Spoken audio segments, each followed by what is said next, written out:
Bonjour, je sais pas vous, mais moi Noël, ça commence déjà à m'angoisser. Comment ça se passe? Ça va Laetitia, le boulot, toujours dans l'audit? Non, moi je fais... Ouais, tu fais des réunions quoi. Pas vraiment. Donc quand j'ai vu ce concours, je me suis dit parfait, ça va me faire un bon entraînement pour Noël, parce que réussir à promouvoir l'évaluation des politiques publiques auprès de Oncle Fifi et Cousin Dorian, ça c'est un sacré challenge. Et donc tu fais quoi? On n'a vraiment pas tout à fait compris. Eh bien, par exemple, cette année, j'ai évalué Mission Jeune. Qu'est-ce que c'est Mission Jeune? Au début, il y a l'État. L'État se dit, comment je vais faire pour ramener vers l'emploi des jeunes qui en sont le plus éloignés? Et l'État propose aux missions locales de faire un accompagnement renforcé pendant 1 an pour ces jeunes et une indemnisation. Ensuite, il y a mon client. Mon client, c'est le FAFTT, l'OPCA du travail temporaire ou de l'intérim. C'est quoi un OPCA?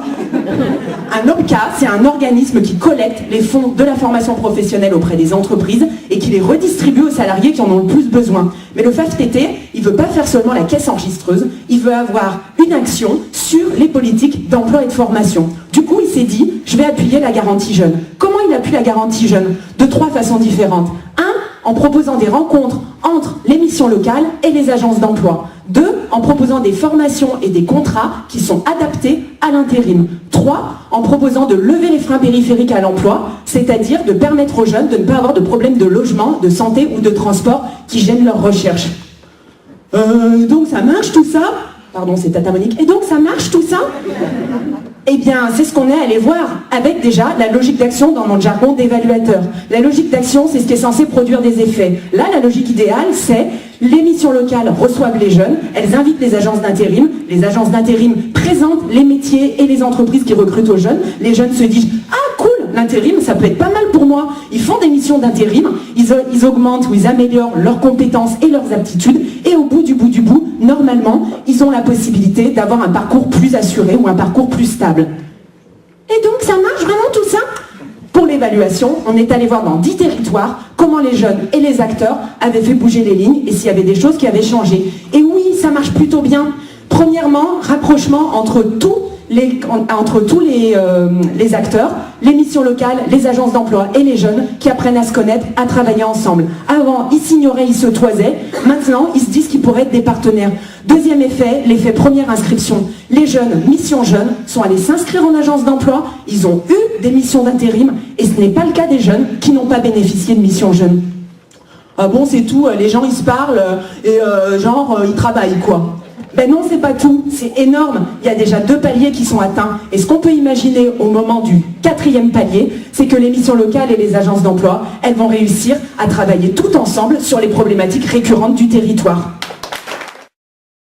Les enfants connaissent-ils vraiment la gestion de l'eau et la préservation des milieux naturels? Eh bien, l'Agence de l'eau finance des projets d'éducation à la préservation des milieux naturels auprès des scolaires, donc primaires, collèges et lycées. Elle aide également la mise en place de réseaux auprès des acteurs pour qu'ils puissent aussi être sensibilisés au milieu naturel. Cette politique d'intervention a représenté 11 millions d'euros ces 10 dernières années. Ça n'est que 1% du budget de l'agence, mais c'est une politique qui est très regardée par nos instances politiques de bassin, donc c'est un quart du sud-est de la France, composé des partenaires de l'État, des collectivités territoriales et des usagers de l'eau, dont les associations. Donc cette politique est-elle efficace et efficiente? Eh bien, nous avons lancé une évaluation indépendante, à la fois en faisant appel à un prestataire extérieur et également avec un comité de pilotage ad hoc indépendant qui a encadré l'évaluation. Cette évaluation de type qualitative et quantitative a duré 8 mois et demi et a permis d'interroger 114 interlocuteurs sur le territoire.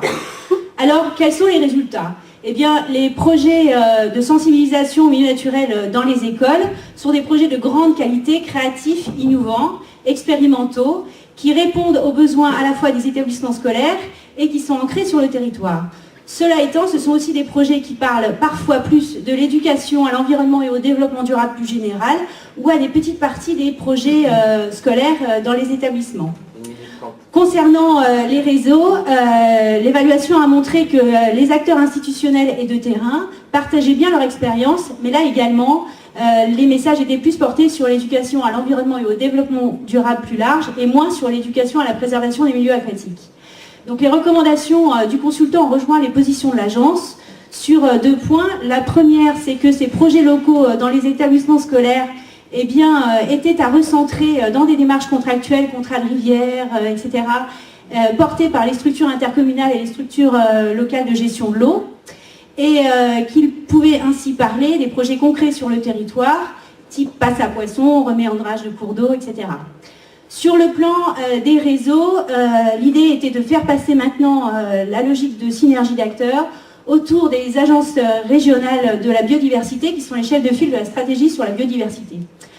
Donc finalement, cette évaluation a permis pour l'agence d'avoir un second souffle sur cette politique d'intervention auprès des scolaires.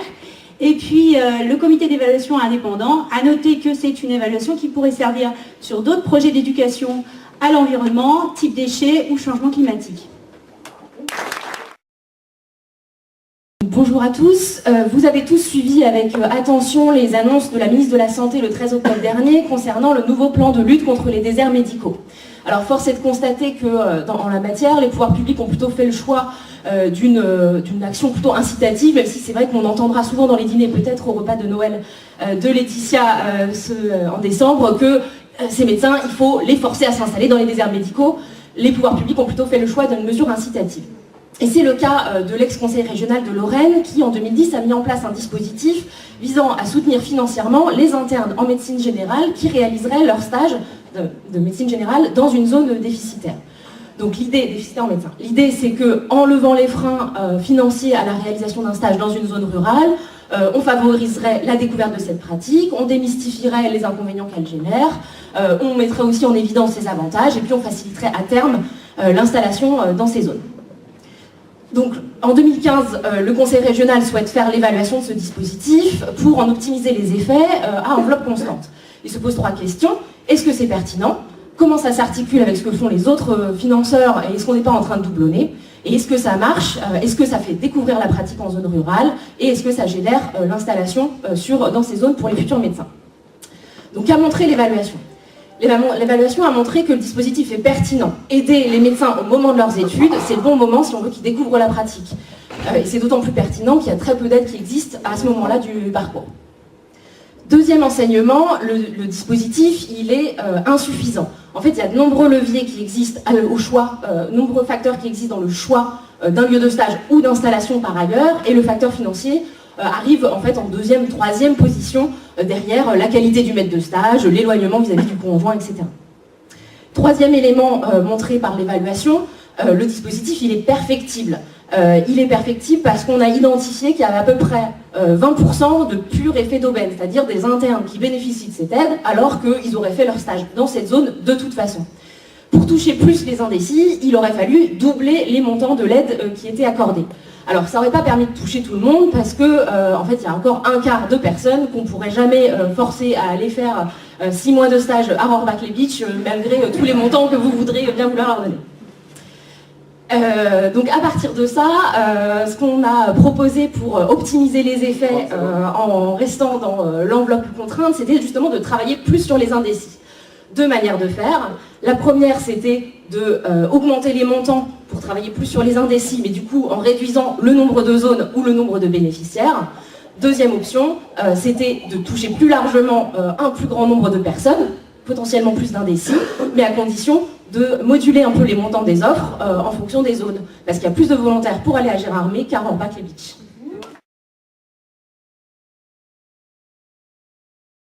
Je suis à la recherche d'un emploi. J'ai enfin décroché un entretien d'embauche, mais je n'ai pas de vêtements adéquats pour cette situation, ni les moyens de m'en offrir. Je suis lycéen en situation de handicap, et je suis persuadé que jamais je ne pourrai accéder à des études supérieures pour cette raison. Face à ces situations, existe-t-il des solutions ?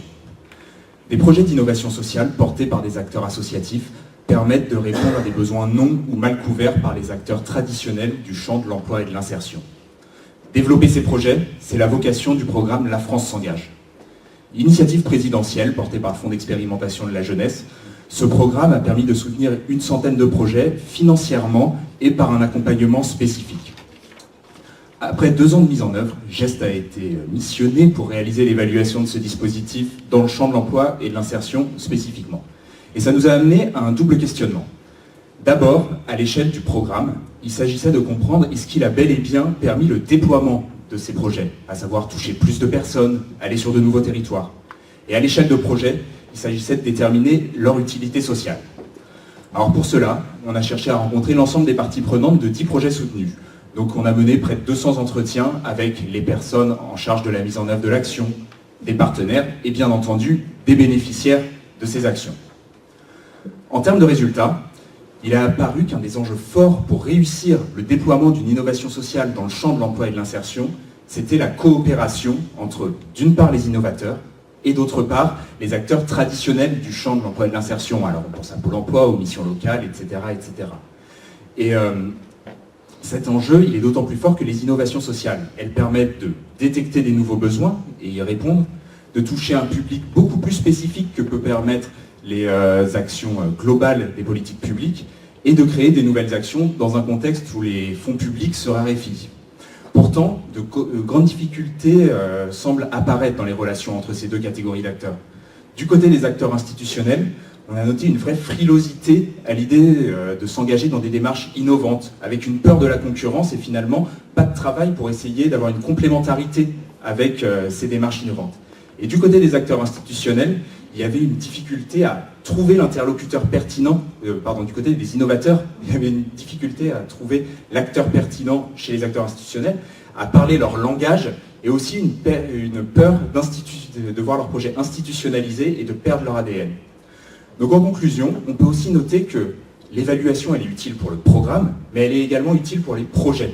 Ça permet de les questionner sur leurs pratiques professionnelles, leurs méthodes de déploiement ou encore leur positionnement dans le champ de l'emploi et de l'insertion. Donc, si vous soutenez des projets d'innovation sociale dans le champ de l'emploi et de l'insertion, gardez en tête qu'une évaluation, ça vous aide pour votre programme, mais ça aide également les projets qui en bénéficient.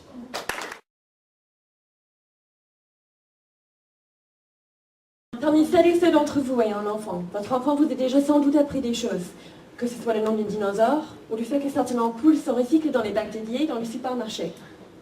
S'il s'agit du dernier cas, votre enfant a peut-être participé au défi Réfilum, un programme pédagogique destiné aux élèves du CP à la 6e. Ce programme fournit des kits pédagogiques aux enseignants qui les utilisent pour réaliser un ou plusieurs défis dans leur salle de classe au sujet du développement durable et notamment le recyclage des ampoules. En mettant les élèves dans une position active où ils réalisent des défis, le programme fait l'hypothèse que les enfants vont passer ce message à leurs parents et les convaincre de changer de comportement et recycler leurs ampoules. Mais dans quel cas et dans quelles conditions les élèves parviennent-ils à passer ce message auprès de leurs parents? Lors d'une évaluation d'impact réalisée par Courant Conseil en 2017, nous avons découvert qu'il existe 3 conditions. Premièrement, il faut que l'enfant ait retenu le bon message. Nous avons constaté que c'était souvent le cas, même si les informations étaient parfois incomplètes, mais que cette compréhension était encore plus forte lorsque l'enfant va participer à plusieurs défis. Deuxièmement, il faut que l'enfant ait le désir et l'occasion d'en parler avec sa famille. Le programme crée plusieurs opportunités pour parler du recyclage des ampoules. Ainsi, lorsque l'enfant ramène un objet créé à l'école à la maison, tel que la mini-boîte de collecte d'ampoules, la Lumibox, ou lorsque l'ampoule ne marche plus à la maison, car l'enfant a enfin l'occasion de réutiliser les connaissances qu'il a acquises. Ou encore, lorsque l'enfant apprend que ses parents n'ont pas emmené l'ampoule dans un bac de collecte, car l'enfant a enfin l'occasion aussi de faire la leçon à ce sujet. Enfin, la troisième et la dernière condition est peut-être la plus difficile à atteindre. Il faut que les parents croient et retiennent ce que disent leurs enfants. C'est difficile puisque les parents ne vont pas toujours considérer leur enfant comme étant une source d'information légitime. En toute logique, ceci inhibit l'appropriation des connaissances et par la suite le changement de comportement. En revanche, les familles sont tout de même plus nombreuses à recycler les ampoules après la participation de leur enfant au défi Réfilum, même s'ils ne savent pas spécifiquement quelles ampoules elles peuvent recycler.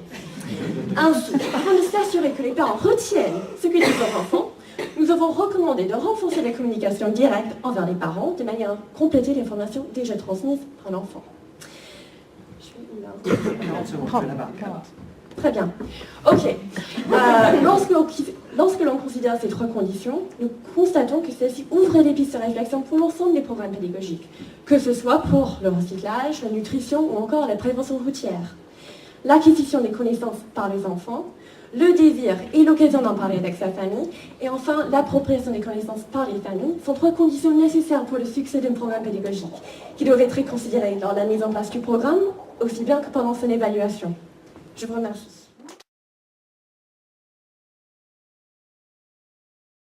m'entendez? Ouais. Bonjour à tous. Alors, comme tout bon speech commence par, ou supposé commence par une citation, je vais commencer par une citation.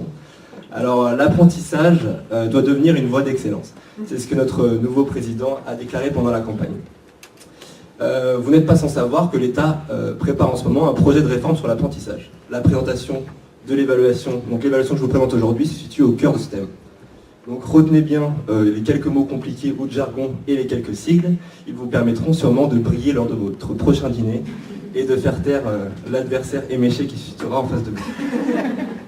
Alors pour le contexte, en 2013, la région Bretagne, donc cette terre d'irréductible, a décidé de créer le dispositif Bretagne Qualité Apprentissage. Donc BQA, ça fait déjà un cycle que je vous avais promis.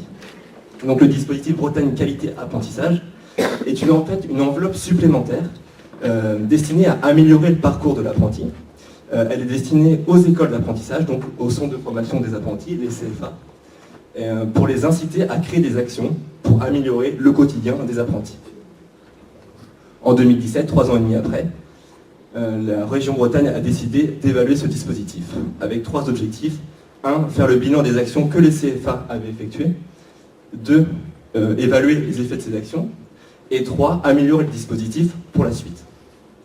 Donc l'évaluation a duré 5 mois en 2017 et nous avons utilisé principalement 2 méthodes. La première, une analyse des bilans des données des 38 CFA. Et la deuxième, nous sommes allés rencontrer 9 CFA, donc des études de cas. Nous avons rencontré donc les personnels des CFA, les entreprises, les apprentis et évidemment quelques druides puisque nous sommes en terre bretonne. Donc si mon entraînement hier dans ma salle de bain a bien fonctionné, il doit me rester 8 minutes, donc c'est le cas. 1 minute pour vous parler des enseignements. Je vais me concentrer sur principalement 2 enseignements. Premièrement, concernant la relation des CFA aux entreprises, on a remarqué qu'en fait, cette relation avait été peu impactée par le dispositif. La raison n'est pas le fait que les actions n'ont pas eu d'effet sur cette relation, mais bien en fait que peu d'actions avaient été prévues et pensées pour cette relation. Concernant du coup le deuxième enjeu dont je veux vous parler, la relation CFA-apprenti a elle été impactée très positivement par le dispositif, puisqu'en fait elle a été au cœur de toutes les actions, enfin pensée souvent au cœur de toutes les actions des CFA, et a eu des effets positifs très concrets, comme par exemple l'enveloppe financière qui sert directement à créer un nouveau poste au sein du CFA. Comme il ne me reste que quelques secondes pour conclure, j'aimerais conclure sur ces quelques mots de jeune consultant. Si l'évaluation est un apprentissage, c'est bien celui de l'écart entre ambition et réalité.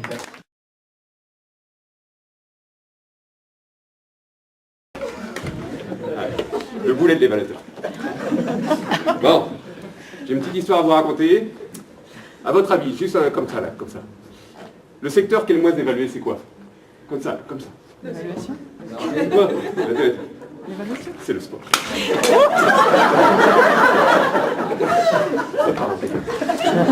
Et ouais, c'est le sport. Alors, je vais vous la faire en 3 minutes. Quand j'étais petit, je suis tombé dans l'évaluation. J'avais 12 ans, 12-13 ans. Et Jimi Hendrix, le roi de l'évaluation, il m'a dit l'évaluation, tu fais ça en 4 mois. C'est, vous voyez comment c'est, 4 mois pour faire une évaluation? C'est quick and. C'est quick and. Il y en a qui ont été suivis Jimi Hendrix. Ok, bon.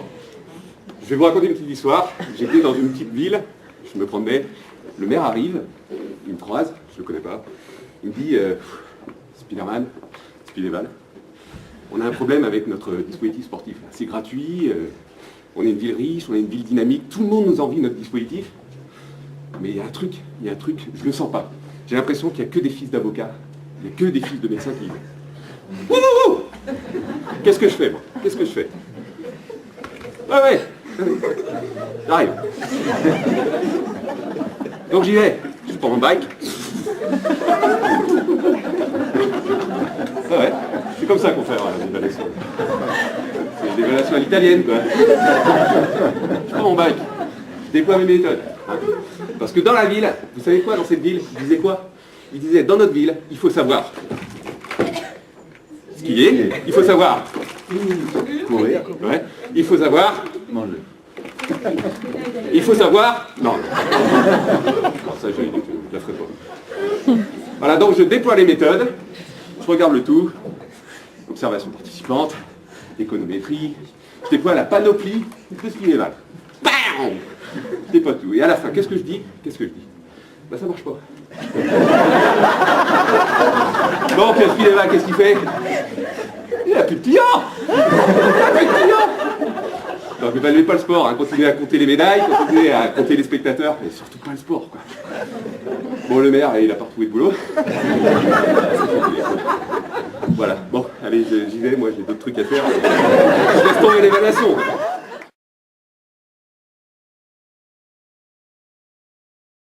Bonjour à tous.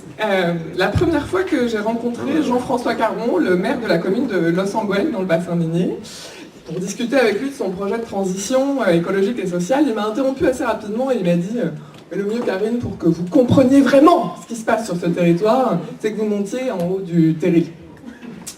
J'ai regardé Jean-François Caron, j'ai regardé le terril, j'ai regardé mes chaussures, et je me suis dit que cette évaluation allait faire mal, au pied en tout cas. Tout ça, c'est la faute de la DRADEM Nord-Pas-de-Calais à l'époque, qui avait désigné Los Angeles comme une commune démonstratrice de la conduite du changement et qui avait besoin d'éléments d'évaluation pour répondre à 3 questions. Première question, y a-t-il une méthode lossoise de conduite du changement? Deuxième question, si oui, est-elle efficace? Troisième question, et peut-elle être appliquée à d'autres territoires? Alors, on a d'abord répondu oui à la première question. Il y a bien une méthode lossoise de conduite du changement, et ça, on l'a fait en travaillant sur une logique d'intervention. Alors, en gros, elle consiste à dire Los Angeles ne peut pas changer le monde tout seul. Donc l'intervention municipale, dans toutes ses composantes, doit à chaque fois produire un effet en termes de changement de posture des acteurs, les rendre plus confiants, plus optimistes, les faire adhérer au projet de territoire. Ce qui leur permet d'être plus disposés ensuite à coopérer au projet municipal, à y participer et à améliorer la qualité de l'action publique. Ce qui permet aussi de changer leurs pratiques, c'est-à-dire qu'eux-mêmes prennent de leur propre chef des initiatives pour contribuer au projet de transition. Ce qu'on a fait ensuite, c'est une analyse de contribution, dont je vous passe les détails, qui a permis d'identifier une petite dizaine d'enseignements qui nous expliquent dans quel cas, pour quels acteurs, dans quel contexte, est-ce que cette stratégie lossoise fonctionne. Alors je vous en livre 2 aujourd'hui. La première, c'est la dimension du récit. Los Angeles est une ville qui travaille beaucoup sur la narration de qui on est, d'où on vient, où est-ce qu'on va, au point qu'ils ont même embauché un chargé de récit. Et l'analyse a montré que cette dimension narrative, ce récit était suffisamment convaincant, désirable, pour susciter l'adhésion des acteurs et leur mise en mouvement. Et deuxième leçon, il était d'autant plus convaincant qu'il était porté par des élus, des agents qui ont d'autres casquettes, qui sont fans de métal, qui sont chasseurs, qui sont agriculteurs et qui sont donc plus promptes à élargir le cercle de ceux et celles qui coopèrent. L'histoire ne s'arrête pas là. L'ADEME, pour diffuser ses résultats, a décidé de monter une caravane dans laquelle elle a mis l'équipe d'évaluation, Jean-François Caron, et on sillonne aujourd'hui la France pour rencontrer d'autres territoires et leur transmettre ces éléments. J'ai oublié de vous dire ce que j'ai vu en haut du terri.